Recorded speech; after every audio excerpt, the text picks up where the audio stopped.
And good morning, everyone. Welcome to the Roundtable on thegolfdirector.com. Good morning, Hugh. Good morning, George. How are you? I'm lovely, thank you. I love the hair. Thank you. I'm glad y'all approve of my hair. You're looking so cute. I'm trying. Do you have any product in the hair? My wife has shown me and given me a product and how to use it, so thank you very much. Does she use it on her hair? I don't know. I haven't gone that far yet, George. Let's introduce our guest today. Please, we're so happy to have Mr. Bart Whitney with RMG Golf. Good to see you, Bart. How are you? Doing well. Glad I wore my hat. I'm glad you did. Right on by that. Yeah, well, the hair product, we just skip right on by it. Yeah, there's not a lot to talk about up there, unfortunately. Well, I want to welcome our listeners throughout the world, all of our golfing friends throughout the world to, of course, TGD TV and, of course, TGD Radio here on thegolfdirector.com. And as we do on the Roundtable, we're just going to throw some stuff out there and see what sticks against the wall and talk about it. Absolutely. So, you got anything on your brain today, or is the hair product causing you a brain block? No, it's causing a little bit of a freeze, but I'm doing good. But the one thing I wanted to throw out there, George, was a good friend of mine passed away this past week, and someone that is an innovator. He actually has made college golf what it is today in publication. Mr. Ron Balicki at Golf Week magazine passed away after his battle with cancer, and I remember when Golf Week started, and then, my junior golf days, and then when I went to college, I got to know Ron very, very well. Great sense of humor. I mean, they called him Wrong Ron because, he just was nuts, and he'd say anything. And, he always covered Lee Jansen and I back in college when we had our battles in NCAA and in tournaments and whatnot. He'd just show up at random tournaments like you wouldn't expect him, and he'd be there. And he'd always do articles in Golf Week about college golf, and the man he made it. He made. I read a lot of his work, and the great thing about Ron is he was very equal in his writing across the board, whether it was a Division II player, yes, all the way up to a Division I, a All-American, whatever. It really, his focus and his what he was able to see out on the golf course and then put on the paper was unmatched. I believe he was one of those rare, unique people. I agree. And I'll never forget. I get back down to Florida my rookie year on the tour. And we get to Doral and. That was back when they were writing on tablets. And it was still, me and Mitch were still playing Hickory Shafts back then and all that. But, I get to the practice tee at Doral, and who's the first person I see? Mm-hmm. Ron Balicki giving me a hug, congratulating me and saying, man, welcome. Mm-hmm. It's nice to have people like that in the business that, they're going to write good things about. It's not always negative. It's not always the controversial. It's just a straight up truth and, good stuff about the kids and the people that are around. Well, Mr. Balicki was, I considered him much like Mr. Munson in the Atlanta market. It's just, you're never going to replace that. It's just never going to happen. So. Yeah, whenever there's somebody that can kind of help the new kids coming up. They're an institution in of themselves. They've been there, they've done that, they've seen it. You have questions or someone to go to. They'll always give you, a friendly smile and good advice. That the world needs a lot of those. Right. And the scary part about Ron was he would be the first person to see a kid, watch him a little bit. Nobody even knew this kid existed. He was just a 5 player for some team saying, I'm telling you, this kid's going to be a star. Sure. And then poof, next thing you know, the kid's All-American, wins NCAA. He had the eye. There's no doubt about it. He had the eye. Yes. Yeah. And so he will be sorely missed. Yeah, absolutely. Well, let's I want to remind everyone here listening to us and watching us today on the program that Hugh has got some clinics coming up starting next week. We're going to kind of date the show here, but starting April 1st and April 2nd, you've got clinics started down at Wicked Stick. Yes, sir. We're going to start. We're going to start with the putting clinic and get folks started with presented by Radius Roll. Radius Roll putters, and we're going to be lucky enough to have them down and be there to help show off their product and help us with the clinic and get people like you say, George, to avoid the snake. Yeah, get rid of the snake. Yep. No more 3 putts.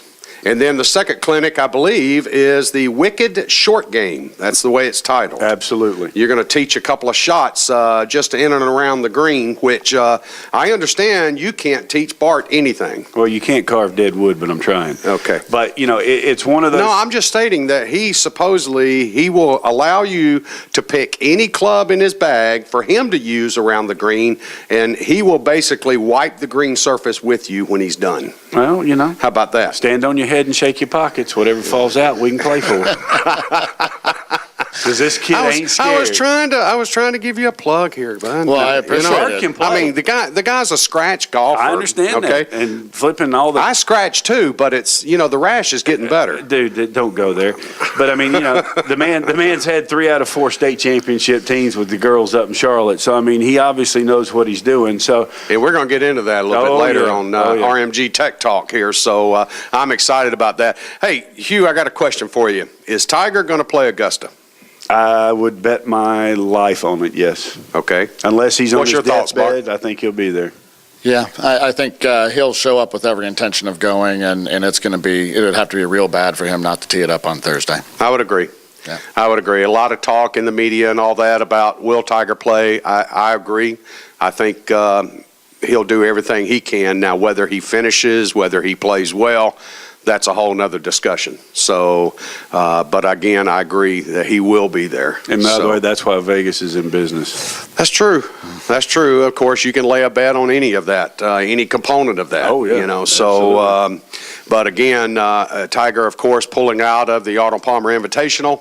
And because of that, the back issues, the questions come up, will you be at Augusta? Will you be playing? And he did a news conference this week basically answering those questions, leaving a lot in doubt right now still. He's not sure himself, according to his press release, that he was going to be playing, but he was trying everything he could to be there. So. Well, I mean, he's got the people around him to help him get healthy, and it's just a matter if he gives himself a chance to heal to be ready for that. And, you go, we're all guilty of it. You want to push and hurry up and get there and get back to where you want to go, and you ended up, making it worse or just increasing it. So. Well, as we'll cover on Pro Golf Talk later here on TGD TV and, of course, TGD, thegolfdirector.com radio, and we'll be going into the Valero Open. Of course, they're out in San Antonio. Then next week they go to Houston. And I got to tell you guys, this is just one issue I have is I miss when they would pop into TPC and do the Players before Augusta. I kind of miss that. And, I mean, because these 2 weeks here are just kind of Dullsville. Yep. I'm sorry. It's just the way I feel. But again, they needed to move an event sometime in May to keep that, that quote-unquote major cycle going. You got Augusta in April, then you've got now the TPC Players in May, and then, of course, the U.S. Open, the PGA, and or the British, and then the PGA. So, I don't know. I just kind of miss it, especially this week. Now, next week, Houston, leave it there. Those that are trying to get in at the last moment, fine. They go to Houston and try to win. The others are going to go on to Augusta and start getting their practice rounds in. Yeah. So, but doggone it, I just miss the Players. Well, but think of it this way. I mean, they've always had the rumor that, TPC is the 5th major. And so I think this is their way of trying to give it, a little more validity because it's after the first major. It's not a lead up into a major. And so maybe it gives it a little more clout, and that's what they're trying to do to get it to that point. It'll never become a major. Well, the Players, dude, when they used to do the 10-year exemption, it was a major. Oh, yeah. You get a 10-year exemption for winning that, that's a major. Oh, yeah. You look at some of the winners and then how that saved their career for the next 10 years. That was the ultimate win for them, other than winning a jacket or maybe winning an Open. But the point is that was also the Players was an event that everybody played in. I mean, you had the top 70 in the world. Well, if you didn't go play, you were crazy because between the food and the gifts and the perks from being at that event. I only got to play in it once, but trust me, I didn't want to leave. Right. I mean, they fed you breakfast, lunch, and dinner. I mean, you went there and it was full bore. I mean, it was like you walking into some ritzy restaurant to eat. I mean, it was amazing. Mm-hmm. Yeah, but for everybody who just absolutely loves the Masters and can't get enough of the Masters, I mean, everybody's already talking about the Masters. I mean, it's almost like you get extra weeks of lead up for that. I mean, it's exciting. I mean, everybody's talking about it. Players are down there talking about it. The coverage now compared to what it used to be. I mean, we could see all 18 holes every day. I mean, it's going to be fan. I mean, I just can't get enough of it, so bring it on. And well, it's like we do here at the coverage of the majors is, I mean, we start several weeks in advance, and we build up to the event itself. And, I mean, I, for one, and Hugh knows this, I mean, I'm a student of Augusta. And I love it. That's where I'm going to be spread out over illegally when I die. And so, you know, but the point is the players, everybody showed up, and really that was the gauge as to where was their game. Mm-hmm. Now, of course, you can say Arnie's tournament is that, but then you've got a 3-week space between that and the Masters.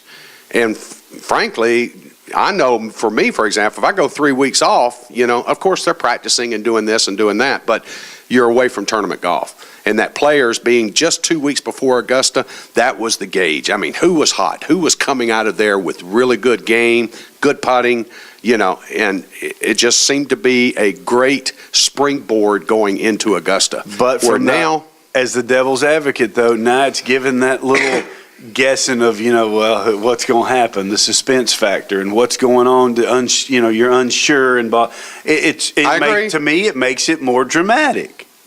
And I mean, the players, I agree with you 100%, George. It's a great event, but it's Fincham moving it to try to give it some of its own independence, Right. And lead up into the Masters. Because it's owned by the PGA Tour. And I mean, I don't never see it becoming deemed the fifth major. I just don't see it. Maybe I'm wrong. Maybe it's just my layman amateur golfing opinion here. But it's always been deemed as the quote-unquote fifth major, but it's never been officially recognized as that. And see, and and this may sound really stupid, but I don't think it can become a major because it is strictly PGA Tour members. You look at any of the other majors, you can have amateurs, other than the PGA, but it's got club pros. Mm-hmm. So you can have it. You've got a little variance to it. Now, would they ever have a chance to win? Nowadays, you never know. It's possible, but doubtful. But I mean, you know, the Masters, they invite the U.S. Amateur and runner-up, the British Am, and all, you know, and then you go the British Open, same thing, mm-hmm. and then the PGA, mm-hmm. you've got all the club pros. Well, in the players, you've just got PGA Tour members.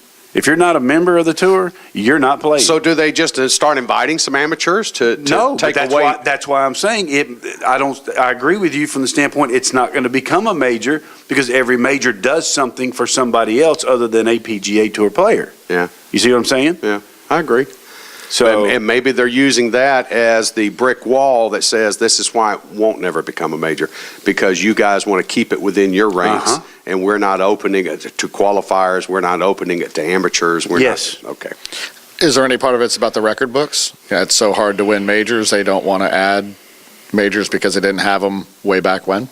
They didn't have 5 of them. Nah, I don't think it's that as much. I just think, you know, you look at the women. Well, you look at old school thought processes that deal with golf. Yeah. Very well could be. But, I mean, look at the LPGA. How many do they have now, 5 or 6 majors? Yeah, well. I mean, it doesn't come without criticism. But that's a whole nother argument. Because it's diluted. It's diluted. Yeah. Right. Yeah. So.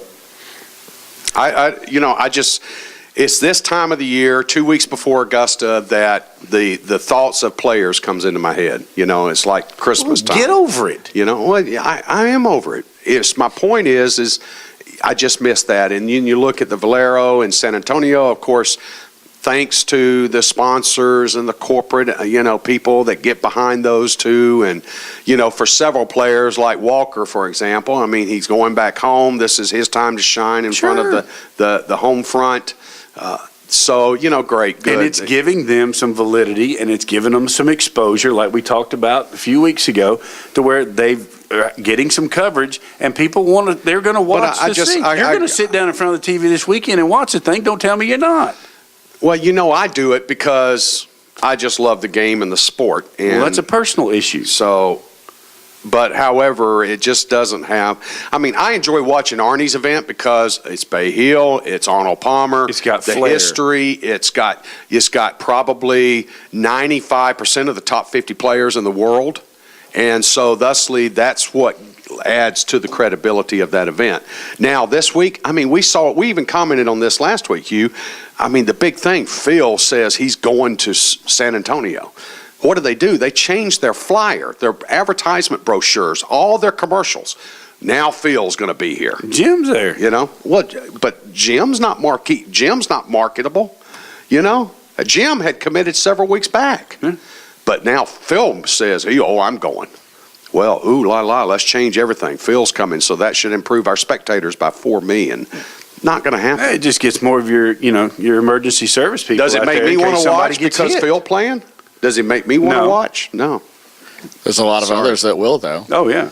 Well, there are. As far as going to Texas, I mean, great market. I mean, nice place to play golf. Sure. Good courses. Sure. Good sponsors. But I mean, a lot of people in and Texas. here's the scary part. Think about the Byron Nelson. Since Lord Byron, and God rest his soul, that man was good to me. Since he's died, that tournament's lost so much luster, it's unreal. It has. You You don't see near the exposure and the whatnot from out there that you used to, and it's just, I don't know, it's a Well, such a different. classic golf. I mean, Colonial is just, come on. Just that whole area out there, and it's just. Colonial's unbelievable. It's just such a wonderful golf course. So, I got off on it and I said my piece, and so thusly nothing's going to change. It's in May. The Players is in May, and it's going to continue that way. So, we can move on, I guess. Okay. So we can move on. All right. Well, looking at our clock here, I'm going to go ahead and move things on. Let's tackle our rule of the day real quick. I give this to Hugh, Bart, to kind of get his brain going back into tournament play again. Perfect. And speaking of RMG and your work with junior programs, and we're going to go into this at full length on Tech Talk with Bart in just a few minutes, but actually this goes back into the definition of advice on the golf course. Advice on the golf course. Advice is any counsel or suggestion that could influence a player in determining his play, the choice of a club, or the method of making a stroke. That is the definition of advice. Information on the rules, distance, or matters of public information, such as position of a hazard or the flagstick on a putting green, is not advice. I didn't know that. I thought that was pretty neat. How about that? Speak. Now you're talking about a non-caddy. I'm talking about someone from the ropes shouting something to a junior player or to my wife who's playing in a ladies event. Yes, you're correct. So the question is, what am I allowed to holler at her? I mean, you can tell Change her- her grip? No. Am I allowed to holler at her, you need to spread your legs further? Nope. No. Nope. I mean, You're I not could even go. I allowed- could go further into that, but I won't. No, please don't. But because I don't want Bethany killing me because of your comments. She I didn't who- control you. she who must be She obeyed. who must be obeyed. She'll come out and kill me. But it's like you see parents all the time. Slow down, slow down. That's advice. I mean, they don't call it a lot of times, but parents. That's why they tell them you stay away. You got to stay wherever. So many feet away from your child. Yeah, we have some parents that are on the 100 rule, which is 100 yards away. Yeah. Then we have some that we put at the 150. And then for the ones that just can't help themselves, The clubhouse rule. we go to the 200, and then you're invited not to follow. But it's tough because being a parent, following your kid, is really, really tough. Oh, sure. And it's amazing what parents will do. How they stand, how they offer food or beverage, and they're trying to give advice, they're trying to help, and they just need to realize you're a fan. Just words of encouragement. Give them a hug afterwards. Leave it alone. Well, it's interesting. I play the Saturday Golf Group, which Hugh's nauseated about every time I mention it. But one of the guys that just joined the Saturday Golf Group, he has a real tendency, especially on every par three. What'd you hit? What club did you use? And I just keep reminding him, dude, that's against the rules. I'm not going to tell you. Just tell them lob wedge. No, tell him Titleist, Ping, Nike, Driver. Well, I told him the other day it's an iron, bud. He goes, oh, so it wasn't a hybrid? And no, it was an iron. But the point is Yep. Again, an amateur player, where is advice okay and where is basically some sort of other comments a rule breaker. He could ask you, if you used a rangefinder, would you shoot it? And it's fair to ask that That question is. and for you to give Okay. information. Yeah. All right. He can also, while you're teeing off, go So over. that would be and- considered public information? Yep, Okay. and he can go look in look your in your golf bag. bag to see, now he can't go, touching every club in your bag to see what's missing, but he can take a glance in there and see what club is missing. Ah. Hey, I got Yeah. one for you, though. Okay. I got a story for you. So just so we don't run over, we got a couple of minutes left. Okay, all right. Back in the day, all right, back in the middle 70s, my dad's telling me this story, and we're sitting there at the Southern Open in Columbus. I used to play at Green Island Hills, and Mr. Sneed was there just making an appearance and playing. And they had a rain delay, and I'm sitting up there, and my dad introduces me to Mr. Sneed, and he goes, Sam, he said, please tell little Hugh about, when you and Miller were in that playoff, because that's one of my favorite stories. And Mr. Sneed's like, oh, boy, come here. And I'm sitting up on his knee, and I couldn't have been, 10, 12 years old. And he's like, I was in this playoff out in L.A. with Johnny Miller, and he was the new up-and-coming, wore those crazy pants, high water, flipping plaid pants, and the wingtip shoes. And we get out there, and we both drive in the fairway, and he drives it about 10 yards past me. And, we're hitting across this lake to a green, and behind the green's a road, it's out of bounds. And he said, I only got about 175 yards. And I'm doing that, the wind acting like I'm confused. And he goes, and I took a 3-iron out and just made the same looking swing I always made, but I hit it at about 50% and hit it on the green about 20 feet. He goes, I thought I turned the thing off, sorry. But he goes, Johnny Miller is he kept looking in my bag all during the round of the day and whatnot, and he was looking. So I said, okay. So I hit the 3-iron. And Miller gets up there and takes his 3-iron out. And he wasn't a couple steps in front of me. And he just makes that big lashing swing, and it just hits his car right coming down the road, out of bounds. See you later. And I won the playoff. And he goes, I taught that son of a gun, you stick to your own business, stay out of my bag.